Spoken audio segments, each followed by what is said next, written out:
JDS ಮತ್ತೆ ಕೇಳಲ್ವಾ ತಾವು? ಯಾರು? ಇಲ್ಲ ನಾವು ಮತ್ತೆ ನೀವು ಬಿಜೆಪಿ ನಾವು ಓದ್ ತಗೊಂಡಾಗ ಶಾಸಕರಾಗಿ ಓದ್ ತಗೊಂಡಾಗ ಮೇಲೆ ನೀವೊಂಥರ ಅಸ್ಪೃಶ್ಯ ತರ ಆಗ್ಬಿಟ್ಟಿದ್ದೀರಿ. ಸಿದ್ಧಾಂತ ನಮ್ಮ ಹತ್ರ ಇದೆ, ಹೊಂದಾಣಿಕೆ ಇದೆ. ಯಾವ ಸಿದ್ಧಾಂತ ನಮ್ದಿದ್ದೇ ಇದೆ. ನಾನು ಪಕ್ಷ JDS ಪಕ್ಷ ಕಟ್ಟಿದವನು, ನಾನು ಚೇರ್ಮನ್ ಆದವನು, ನಾನೇ ಇಲ್ಲಿ ನೀವು ಆ ಪಕ್ಷ ಎಕ್ಸ್ಪೆಲ್ ಮಾಡಿದ್ರು ಅಂತ ಬಂದ್ಬಿಟ್ಟು ಇಲ್ಲಿ ಕಾಂಗ್ರೆಸ್ ಸೇರ್ಕೊಂಡಿದ್ದೀನಿ.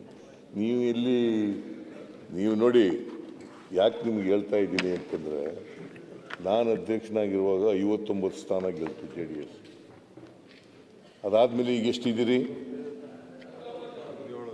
18ಗೆ ಬಂದಿದ್ದೀರಿ. ಮುಂದಿನ ಸಾರಿ 2-3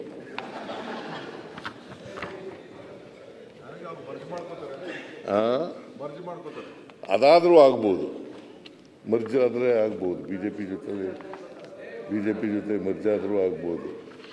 ಇದು ಈಗ ಅಲಯನ್ಸ್ ಮಾಡ್ಕೊಂಡಿದ್ದೀರಿ.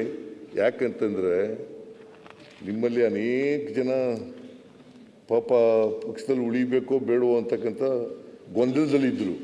ಆ ಗೊಂದಲ ನಿವಾರಣೆ ಮಾಡೋಕ್ಕೋಸ್ಕರ ಅವ್ರ ಜೊತೆ ಸೇರ್ಕೊಂಡಿದ್ದೀರಿ. ಮರ್ಜ್ ಮಾಡ್ಕೊಳ್ಬಿಡಿ ಸುಮ್ಮನೆ. ಬಾಬು, ನೀನು ಸಲಹೆ ಮಾಡು ದೇವೇಗೌಡರಿಗೆ.